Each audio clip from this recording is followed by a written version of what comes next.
Hello, this is Yaro Starak, and welcome to an Entrepreneur's Journey podcast interview. And today I have probably one of the most fun guests you could have on an interview, Mr. Timothy Ferriss. Tim, thank you for joining me. Oh, well, thank you for the very kind introduction. I'm excited to be here. I say fun because everything about your life seems to be fun, Tim. So I don't know how you squeeze it all in, which is really what we're here to talk about. I obviously people will know you already. I'm sure there's not a single person listening to this who hasn't heard of at least the 4-Hour Workweek. That's something I've talked about many times before on my blog. 4-Hour Body, your sequel to that. And now the latest book is The 4-Hour Chef. So that's what we're here to talk about, among other things. And I've done a quick little background check because I don't know much about The 4-Hour Chef besides the obvious title. It's got to have something to do with cooking. But I can see there's two aspects of this. You've got the cooking and you've got the, I guess, productivity, lifestyle design, how you learn to do things well quickly. Is that correct? Yeah, it's a cookbook for any skill disguised as a cookbook for food. That's the short version. Because my readers have been asking me for a book on rapid learning for 4 or 5 years now, and I thought the most entertaining way to do that would be to take a skill that involves all the senses, which is unusual, cooking, take a skill that had kicked my ass several times, which a lot of people aren't aware of. There are skills that defeat me. Cooking is it. And then to, from start to finish, travel around the world, meeting the world's best chefs and fastest learners, and take all their tips and tricks and put it in one place. Now, Tim, I'm amazed by the amount of things you actually get done in your life thus far. I was just listening to an interview with you, and I don't know if I should say this publicly, but you did mention it publicly on the interview, that you used to be a breakdancer before you were into tango, which Uh-huh. is obviously what people probably know about the tango part because you talked about that in your books. But breakdancing, not to mention Silicon Valley investor, obviously traveling around the world to interview and study under chefs, to then write a book, which is a full-time undertaking in itself, is writing a book. So how do you make all this happen? Do you not sleep? This is no. I actually sleep a lot. I love sleeping. I really love sleeping a lot. So I try to get 8 to 10 hours a night. It doesn't always happen, but I think the way I create the perception of getting a lot done. I mean, if you looked at me on a day-to-day basis, you'd be like, "Wow, this guy wastes a lot of time." I don't want to hear that. He's just procrastinating a lot. No, but here's the secret. The secret is that I focus on being as effective as possible as opposed to being as efficient as possible. Or at least I focus on choosing the right things to do first. And then I can be kind of not mediocre in my execution, but if I procrastinate a little bit like everybody else, as long as I choose the right things, then I can get some pretty tremendous domino effects. And so what I mean by that is if I'm looking at, let's say, a hypothetical to-do list, I'll really take time to try to identify the one thing that, if accomplished, would affect everything else, or the one thing that, if accomplished, would render the other things I'm avoiding null and void and eliminate them. To find those force multipliers, and there aren't many, so it's like one thing every 3 months or whatever it might be, that, if done, really just magnifies everything else, like an Archimedes lever. I think I'm good at habitually just taking the time to do that, and it allows me to get away with murder. Can So you I, can you explain with an example? What's the most recent one thing that you did? Was it today or this week or? yeah, yeah. So I'll give you an example. I mean, the in the case of, let's say, launching a book. So we have the 4-Hour Chef. I'm prouder of this book than of any book I've written, and I am proud of the other books. But this one I feel is like sort of the bedrock that allowed me to do all the other stuff. So I'm also being boycotted by Barnes and Noble, though. 600 plus stores in the U.S. It's the biggest retailer, and because I'm the first major book coming out of Amazon Publishing, I'm being boycotted. So that means I need to move, let's say, in my week, which is the week of Thanksgiving, super busy, 100,000 books probably to hit number one book scan, which then translates to number one Wall Street Journal.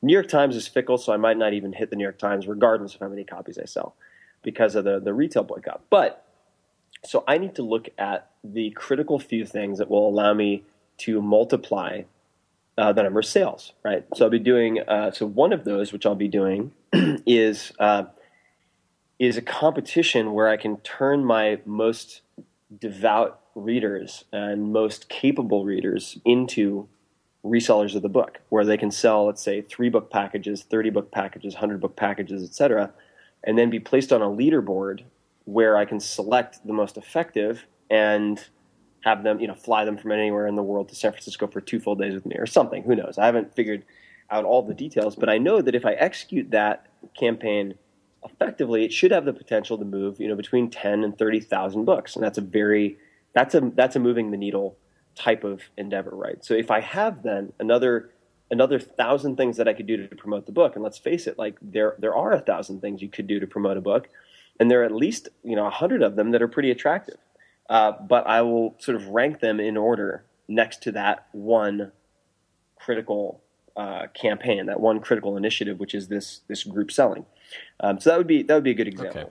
So tell us a little bit more about the book. So I don't want to forget about this part too, because obviously your first book, The 4-Hour Workweek, was sort of lifestyle design. It kind of introduced you to the world at large in a lot of ways. That's where I first heard about you. And from that point, we kind of learned that you were great at, I guess, multitasking, or maybe that's not the right way to describe it, but you picked up a lot of skills quickly. You had a business that was very low labor intensive to make it work, or you set up different income streams that were like that, and you taught people how to do this. So it was sort of an outsourcing lifestyle design, mini vacations, travel, ultimately a 4-hour work week book. Really big hit the nail on the head, and I think for a lot of people open their eyes to what is possible. Certainly not having a job is a real possibility thanks to the way we live our lives at the moment with the internet. Then the 4-Hour Body was, I guess, hacking your body, as your title described. And I mean, I read that book, and I'm still amazed, again, how you managed to do so many different little experiments on yourself. Like, it's a little bit twisted, to be honest, some of the stuff you did, but, everything from losing weight to gaining weight to, you traveling down to third world countries to get medical procedures because it was cheaper there, things like that. So it was a nice extension, I guess, of the first ideas introduced in the 4-Hour Workweek. The 4-Hour Chef, what's the big picture goal here? What are we trying to teach people? Yeah, the big picture goal is to teach people how to really double or triple at least their learning speed with any skill. So rather than, let's say, tackling a language and it taking a lifetime to master, which is a common myth, or believing that adults learn languages slower than children, which is completely untrue, which you can prove with research, you can become functionally fluent in a language in 8 to 12 weeks. And so I'd like to teach people how to do that and how to do the same with just about any skill. I've systematically taken this sort of the grand recipe of all this meta learning process and applied it to like tango, breakdancing, basketball, swimming. I mean, I couldn't even swim until a few years ago, and now I do it to relax. And the way that I sort of tried to collect these methods and tips and tricks was by looking at people like Da Vinci, Benjamin Franklin, Jobs, Nikola Tesla, who are really polymaths. Like, how do they do that? And I made a study of it. So it's to teach people how to learn like the world's fastest learners, basically. And Benjamin Franklin in particular is really interesting because his trinity was healthy, wealthy, and wise. And there are only kind of 3 main obsessions that I have that I think I've really done a deep dive on. And so healthy, 4-hour body; wealthy, 4-hour work week; and then wise is the 4-Hour Chef for me. It's the book on maximizing learning potential and human potential. So that's pretty much it. And I'm using the vehicle of cooking a lot like Zen and the Art of Motorcycle Maintenance uses motorcycles to explain Zen and whatnot. Reminds me of that tennis book. I think it's Tim Galloway. It's a similar concept, but title's lost me. The meta learning that you're talking about here. Can you explain a bit more about that? Yeah, for sure. So, I mean, over the last 15 years, starting in college where I did a lot of experimentation with smart drugs of different types, like vasopressin or desmopressin and synthetic version, and was in neuroscience labs and whatnot, from the very beginning, I mean, I've been obsessed with how to accelerate learning. And meta learning is just a step-by-step process that you can impose on any skill to make it easier to learn. And the general acronym is DISS to remember. So DISSS. There are three S's. And it's deconstruction, which is figuring out the Lego blocks of a given skill, breaking it down into different pieces. And that could apply to anything. I mean, poker, basketball, doesn't matter. Second step is selection, so doing an 80-20 analysis to pick the 20% of those Lego blocks that produce 80% of the results you want. Then sequencing, so putting them in the right order, which is really important. So it's like, a lot of people who play golf think they have bad form, where in fact they're just moving pieces, the portions of their body in the incorrect order, which is what Stan Utley, a great golf coach, talks about a lot. And then the last S is stakes. So how do you failure-proof behavioral change, or how do you failure-proof practice so that you create the carrot and the stick so that there's a consequence, sort of building in an insurance policy that you actually do what you're supposed to do, whether it's vocabulary cards or going out and lifting weights or whatever. Then there are other parts sort of in the advanced level of the meta learning where you're looking really closely at frequency, cramming, how to cram like 6 months of culinary school into 48 hours, which is something I actually did with the help of a couple of chefs. And it was super, super intense, but teaches a lot of interesting principles when you try something like that. Or in coding, where you take really slippery material like Japanese characters, or memorizing a deck of cards in 60 seconds or less, which one world champion in memory taught me how to do. How to take material that's really hard to grasp and turn it into something that's easier to grasp. And that's the general process. And it took me a long time to figure this out, because if you look at, let's say, me learning languages, I failed in Spanish for multiple years and decided that I was bad at languages until I stumbled upon a few things in Japan when I was there as an exchange student, and I learned Japanese in a year using comic books and judo textbooks. So I learned Japanese to read, write, speak in a year. Then I refined it, learned Mandarin in 6 months, refined it, tweaked it, refined it, German in 3 months, and then Spanish in about 8 weeks. And so I've just been refining this process over the last decade or so, and finally feel confident enough in it that it can go in a book. So that's why it's taken so freaking long. Well, it's an exciting proposition, Tim. I'm looking forward to reading. I'd love to grab 4 or 5 languages in the next 4 or 5, months? So maybe not for first attempt from me will be that quick. But I only speak this Canadian-Australian language. So now, is there an example right now that you could tell us that you're personally learning? And I'm kind of hoping, because I just saw you update Facebook, that you booked a private tennis lesson. I'm a big tennis fan, that maybe tennis is on the cards here for what you're currently learning how to improve in. Is that something? Tennis is one I'd really like to get better at, because I'm kind of a caveman. Whenever I've tried tennis, I just hit it like a baseball. Yep. And it doesn't work very well.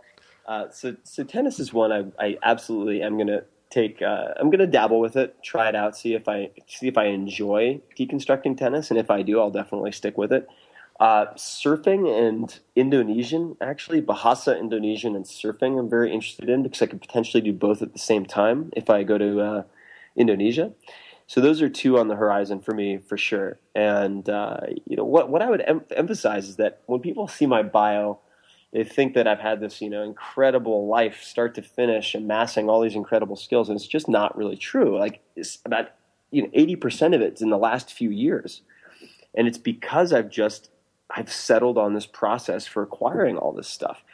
And when people finish 4-Hour Chef, what I want them to believe wholeheartedly is that rather than becoming world class in 1 or 2 things per lifetime, they could become world-class, like top 5% in the world in 1 or 2 things per year. I really want people to believe that and to go after these things they've assumed they could never be good at.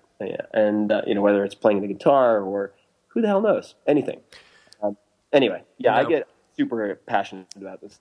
No, and I like that goal. I think that's, I'm trying to think of the person listening to this who might still be at the phase where they're working a 9 to 5 job and they're raising a couple of kids and looking after a spouse, or maintaining a relationship, and just finding 30 minutes in a day to read your book is the first challenge for them. Yep.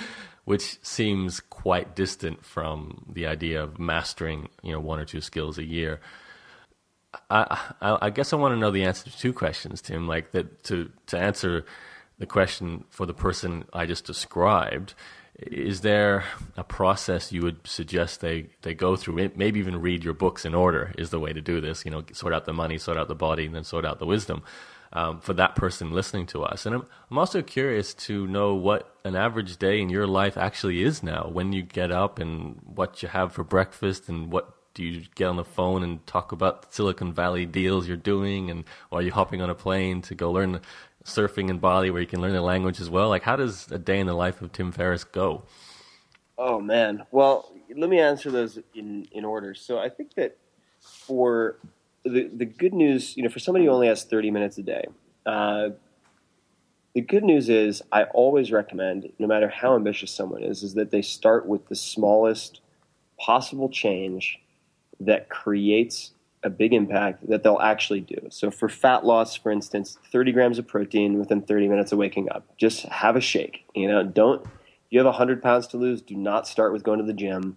And I took my dad from 5 pounds of average fat loss to 18.75 pounds in 4 weeks of just adding 30 grams in the morning. Like, no new exercise, don't worry about changing your meals, just the protein. So starting small is where you want to go. In terms of the books and reading them in order, I think the order I wrote them is probably a good order to read them in, but you could even read the 4-Hour Chef first, because the good news is the underlying thread is 80-20 analysis, like finding the 20% of activities or people who produce 80% of what you want in life, the outcomes you want, whether in business or elsewhere. That's the same in all 3 books. So I feel like the principles that you can apply everywhere are reflected in each of the 3 books. That's the good news. It's kind of the same toolkit for all 3. As far as my average day goes, man, I don't really have an average day. I do have certain routines, though. I mean, like this past weekend, I was in Los Angeles taking a sniper course with snipers from the LA SWAT team. Why? Why, Tim? Because I was just interested in it. And I met a Navy SEAL who introduced me to the head instructor, and he's like, yeah, I'll go with you and like coach you through it. I was like, well, like not every day that you get that kind of offer, so I'll do it. And then it's not very much fun bringing guns to the airport, I'll tell you that much. Shipping guns around, US TSA does not like that very much. But for instance, like this week, this week is a very atypical because it's sort of launch time. But 30 grams of protein within 30 minutes of waking up, a mix of whey protein isolate and micellar casein. Wake up, I have pu'er tea, so I put on the water, put on the kettle, and I have Chinese pu'er tea, which has some really interesting health benefits, fat loss benefits, and also lights you up like a Christmas tree, which is useful. And I'd say a few days a week, I do 3 to 5 minutes of Vipassana meditation, seated but leaning back against a wall, so it's very comfortable.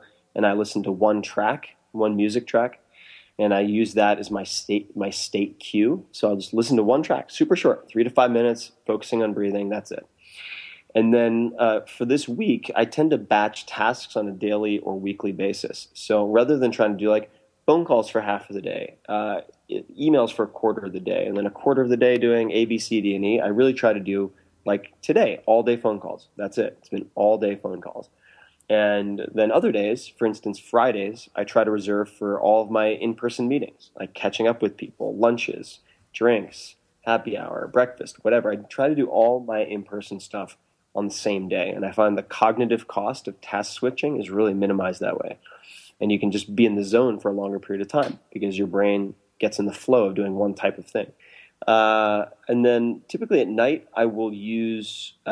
I like 1 or 2 glasses of red wine as my habitual wind down, and then I like to either watch a comedy or read fiction before I go to bed to turn me off of problem-solving mode. I like to get out of problem-solving mode and sort of transport it outside of my head for for the last 30 to 60 minutes of the day, and then pop in a mouthpiece so I don't grind my teeth, put on my eye mask, and go to bed. And wake up and see what the next day brings. Exactly. Right. So I've always been curious, Tim, about something that I'm sure you can explain a lot about. Have you always been a writer? No way. Is that is there more to the question? Or is that there is. When did you start? Okay. So I've never thought I was going to be a writer. I did take writing courses here and there, partially because they're required, but never thought I was going to be a writer. I did take one class that very greatly influenced me, however, which was called The Literature of Fact in college, and was taught by John McPhee, who's a staff writer for The New Yorker and has won the Pulitzer Prize. So he's as good as he gets. And his course was really, really eye-opening to me for a few reasons. The first was that I remember when we got our first writing assignments back, and he said, "Don't be concerned. You're all good writers." And I was just wondering as he handed them out, I'm like, "What's this preamble about?" And then I got my writing back, and his red marks, there was more red ink than the original black ink I had put down. And he tore it to pieces. And there were all these superfluous adjectives and ridiculous adverbs and like sentences that were flowery but at the end didn't add any value. And what was really fascinating about that was that as my writing improved, as my writing became clearer and crisper, my thinking improved. And so my grades in all of my other classes went up. And how old were you when this was happening? This was senior year in college, so I have no idea, early 20s, I guess, something like that. And then I had to write my senior thesis, learned to hate writing yet again, and promised after graduating that I would never write anything longer than a short email for the rest of my life. Clearly that did not work out as planned. But the only reason that I ended up writing the 4-Hour Workweek was because I enjoyed teaching, and I was invited back to Princeton to teach a high-tech entrepreneurship lecture twice a year, just one day each time. And I had feedback forms. I always wanted feedback, and that's my thing, right? Tracking feedback. And one of the students in the sort of comments section of the feedback form, in pretty typical Princeton snarky fashion, said, "I don't know why you're teaching a class of 50 students. Why don't you just write a book and be done with it?" And so I got this stupid idea in my head, this seed planted, like, what if I were to write a book? Like, I don't want to. Last thing I want to do, that'd be ridiculous. But, like, I wonder what I would write. Like, if I were to write a book, what would it be about? What were you teaching at that class, though, Tim? Was that 4-Hour Workweek Principles or something different? How to build a profitable startup or business without outside financing. So, and also how to use direct response advertising and things like that to do so. And so at that point in time, I was actually taught that specific class from Argentina when I was doing tango and like having my own sort of crisis and walkabout around the planet. So I started at night. I would go to bed and I had these stupid ideas about the book, and I'd just take notes on my bedside stand to get them out of my head so I could go to sleep because I had really bad insomnia at the time. And this stack of notes just grew and grew and grew and grew. And eventually, I said to one of my buddies I explained this to one of my buddies who was a writer, just jokingly. I was like, "Yeah, I have a book's worth of notes already." Like, ha, ha, ha. And he said, "Oh, well, you should send it to my agent, see what he thinks." And I was like, okay. And so sent it to a few of his friends, not just one, who were agents. Everyone was like, not interested, except for one guy named Steve Hanselman, who's still my agent to this day. And he's like, "Yeah, we should make it a book. Absolutely, totally get it." And we put together a proposal, sent it out to 20, God knows how many, like a ton of publishers. Only a fraction replied. 27 people replied. 26 people said hell no in pretty rude terms usually. And then one, the final, Crown, bought the book for a pittance. And nobody expected anything really. I think the initial print run was 12,000 copies. And here we are, accidental career. Amazing. So, and now you're a blogger as well. You write some fairly lengthy blog posts. Yeah. Do you do any other forms of writing? I mean, I'm not sure if we want to count Twitter and Facebook as right. But, No. no, I'd say, the blog and the books. And I think, I think I'm done with like doing thousands of experiments on myself for 600-page books for a while, because it takes a ton out of me. I mean, I think, yeah, it's just brutal. I mean, but this, I cut 250 pages from the 4-Hour Chef, and it's 672 pages still. But it's, it's a choose your own adventure book. So a lot like the 4-Hour Body, I don't expect anyone to read more than 100 pages at a time, because you kind of dip in and dip out of the stuff that you want. It is amazing that your late night brain dumping to try and get to sleep was the catalyst to create a book and lead to the career you've had with the 4-Hour series. Yeah. Can you maybe tell us, though, I'm sure this is not how the 4-Hour Chef came together. This wasn't late night brain dumping and doodles on little coffee paper or anything like that. This was a coordinated, experimental traveling around the world. Can you explain, from the point of conception of a book like this to going about the actual experiments and recording and tracking your results, to then actually sitting down and writing the book? Did you batch process all of that the way you're doing a day of interviews today? Did you do, a month of traveling with chefs and then a month of writing the book? How did you do it?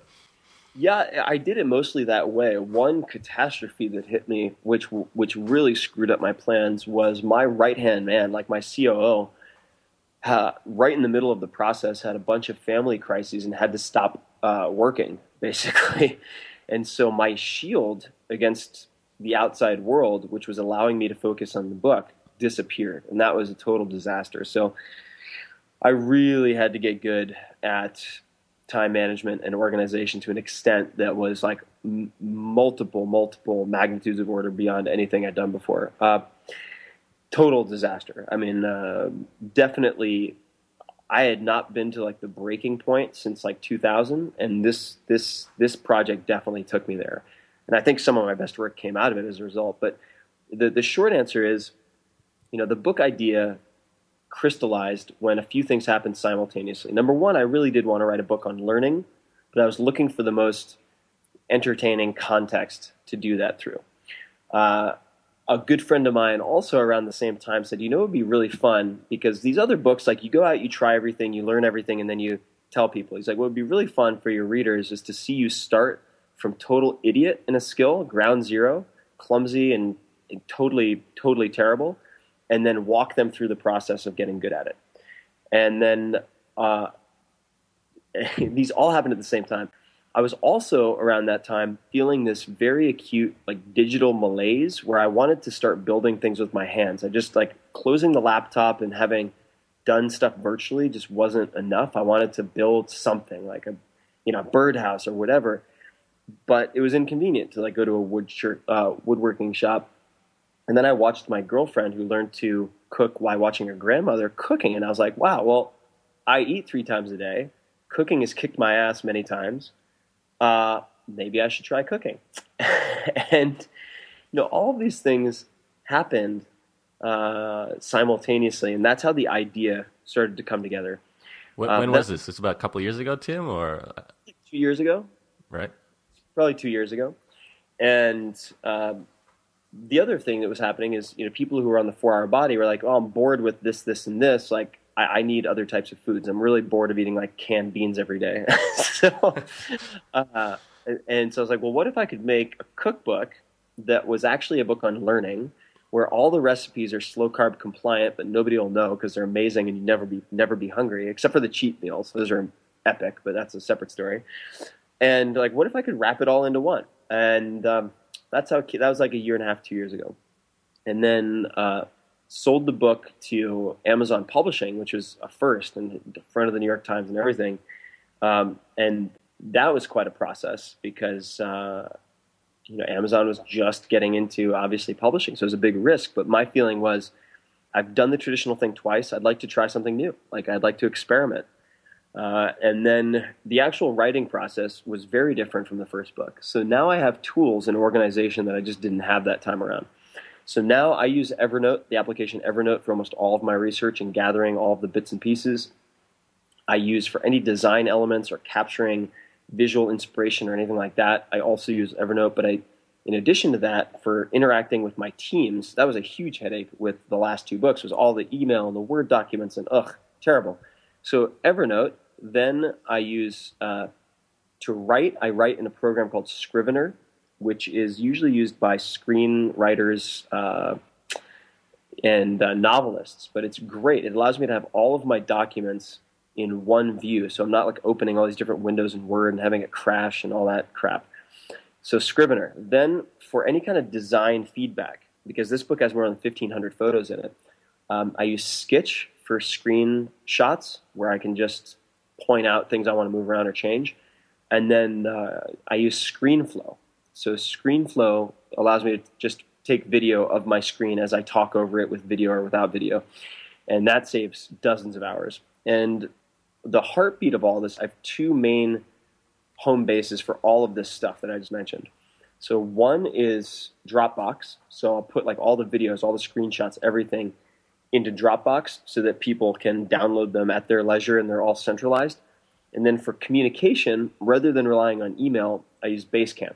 So Basecamp by 37 Signals is what I use for instance, right now I have one project is 4HC, 4-Hour Chef launch, right? And that's where all the information for my calls this week are and the calendar for all those calls. Then I have 4HC site, which is all the 4-Hour Chef website related stuff. 4HC sidebars, that's for editorial stuff, and so on and so forth. So it's very systematized now, and that's kind of my workflow for this current book, and probably the workflow that I'll use for anything I do moving forward, although I'm taking a break from this book nonsense. And before we talk about your future, which doesn't include books, how long would it take? Like, obviously, a book like this is not a narrative where you're telling a story, or maybe it is because you've been telling a story in your other books, your own sort of story. Do you write it all at once, or do you sit down and do an experiment, write about that? How does it come together? Yeah, so this book is highly, highly narrative. Really narrative, because I really think that storytelling is the best way to teach. So there's a ton of storytelling in this.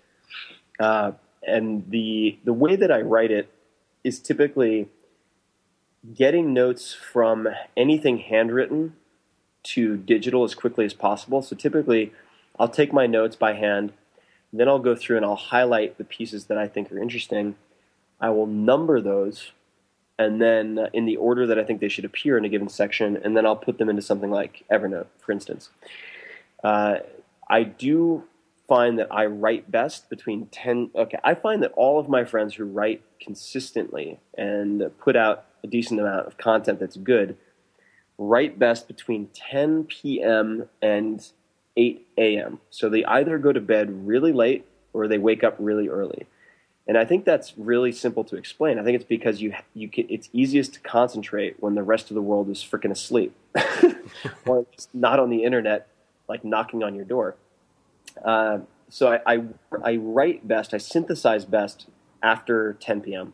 What that means is I'll do all of my interviews, all of my experiments, everything like that during the day. And then I'll do, if I'm doing synthesis, and sometimes it's like a week at a time of just experiments, but when I do my synthesis, it's almost always between 10 p.m. and I stay up late. So I'll do like 10 p.m. until I run out of steam. And if the spirit's moving me and I'm in the zone, I'll keep on going until I face plant. But that's my general process. This is another key. When I'm structuring my books, the choose your own adventure aspect to my books, where you can read them out of the chapters out of order in many cases and so forth, is fun for the reader, and it's easier to digest, I think, but it's also easier for me to write, because if I get stuck on a chapter, I can skip to something else and keep working on that. And if you're writing a book that has a really strict sequence, it's very difficult to do that, because you could write one piece later and then you go back to write something earlier and you're like, oh man, now I have to rewrite this, and this, because each piece is dependent on the next. So I really try to make each chapter a self-contained magazine article with a beginning, middle, and an end, so I can move it around. I like that. It's a nice way of feeling a sense of completion too as you complete each section. Oh yeah, it's great. Otherwise, you're just like, a freaking book, really? Oh my god! And it's like looking at something on your Kindle where you're like, really? I've been reading for an hour. I'm only like 0.5% through it. Oh my god. Yeah. So you mentioned Basecamp, and a group of people who are working with you. Who are they, and then what do they do? Well, it's different for different phases, right? So for the actual book production side, I had probably, maybe a dozen photographers working at different times, many of which I supervised. I had some photo shoots that I supervised in New York City and San Francisco myself. Illustrators, a handful of illustrators, many chefs, people being interviewed, who many of which were interviewed by me, some of which were interviewed by people I hired as professional interviewers who had done journalism and wrote for magazines and newspapers and so forth. For the launch, and then of course designers, and it was like running a startup. It was very much like running a 30 or 40 person startup, without a doubt, and had all the hierarchy necessary to do that. On the launch side of things, I have publicists in the U.S., publicists who are going to be working overseas, some of which report directly to me, some of which report directly to like an executive publicist that I interact with. Then I have a team of people that, like for instance, you've interacted with, I think Alex, maybe Ryan. Yes, Ryan and Alex. Yeah, who are spearheading my digital organization for launch. Then I have all of the people at Amazon who've actually been awesome to work with because they're really like aggressive. They're like aggressive, nimble tech company. And you wouldn't think of like $100 billion company as nimble, but they're really freaking fast. And Amazon Publishing has the benefit of being a startup. It's new, so they're scrappy, which I love. So I have director of marketing that I deal with there, editors and so forth, of course, but it's yet another like SWAT team that I'm working with on the marketing and promotional side. So it's super exciting. But with a project of this scope, it's been really, really important to find people I think are world class and bring them in to do things that not only I don't have the bandwidth to do, but things that they'll do better than I can do. So I think I've become better at selecting talent as well over the last few years, which is a skill unto itself. The best book I've found on interviewing for that type of talent is Top Grading, but the old edition, not the new editions, which are kind of just upsells to like programs and nonsense. The old edition that has content in the book itself is what you want, like the first edition. The original Top Grading. Yep. Okay, I guess that explains how you brought together your team, and I assume that's a mixture of local and contracting out overseas, the old Philippines, Indians, Ukrainians, that... Wherever the best talent is, man, I don't care where they are. I mean, I had people doing illustration in Singapore, I had people doing illustration in Australia, I had people doing audio for video that we're putting together in Estonia, Lithuania. I don't care where they are as long as they're really, really good. So yeah, definitely a mix of people, domestic and overseas. Okay, now Tim, we'll start to wrap this up. I'm excited about the book. Obviously, it's amazing to see what goes into something like this too. When you hear it broken down like that, it's a big job. It's not a case of sitting in a cafe and writing a couple of thousand words a day for a few months and you're done. You've put a lot into this. But you've also said that this is potentially maybe not your last book, but you're not going to do it again for a while. Of course, you got to be careful when you say things like that because you never know what happens next year, right? Yeah, exactly. What are you thinking then for the future? Like, what still floats your boat? Is it shooting people in sniper school, or? No, we were shooting steel targets, which is really. Although clarify that. Like, what are you shooting? And I'm like, abandoned kittens. They're pretty slow moving. I was kidding, of course. I actually had some people believe me.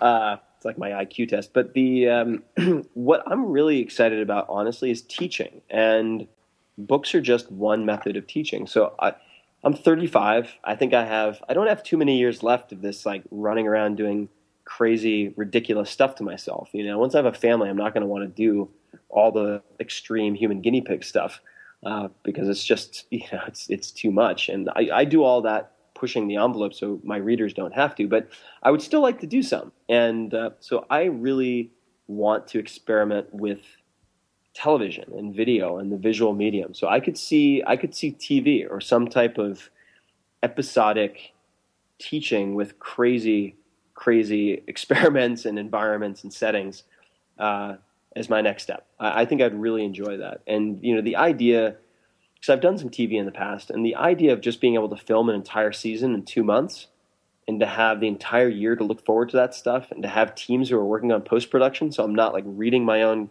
goddamn chapters 700 times myself. It's very appealing.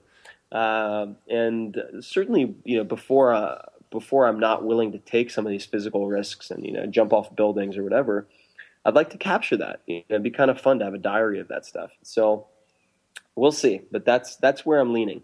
I mean, you could even begin that with webisodes. That seems to be the place people start now. Yeah, certainly could. I mean, geez Louise, it's like, I know you look at some of these YouTube channels, I've met some of the superstars, and it's like they have, 5 times as many YouTube subscribers as they would ever get on a cable show. Exactly. It's amazing. It's the leverage is there. Like, there's too many channels now for one show to get that big, I think. So something about YouTube. So that's where I think I'll probably be playing around next. Okay, we'll look forward to seeing that, Tim. I look forward to hopefully one day getting down to San Francisco and hanging out with this crowd. I'm assuming you have some interesting friends that you hang out with on a regular basis down there too. So.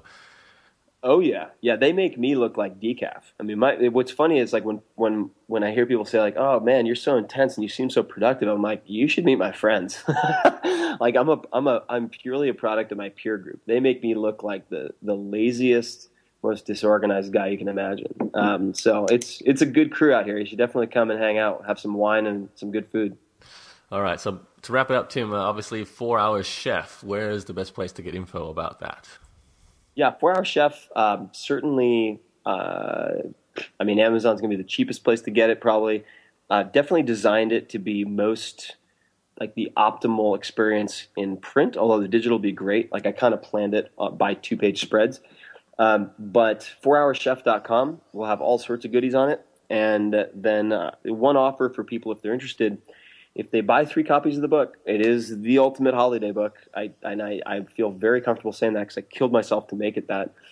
1,500 photos, tons of illustrations, Calvin and Hobbes, supermodels. It's got something for everybody.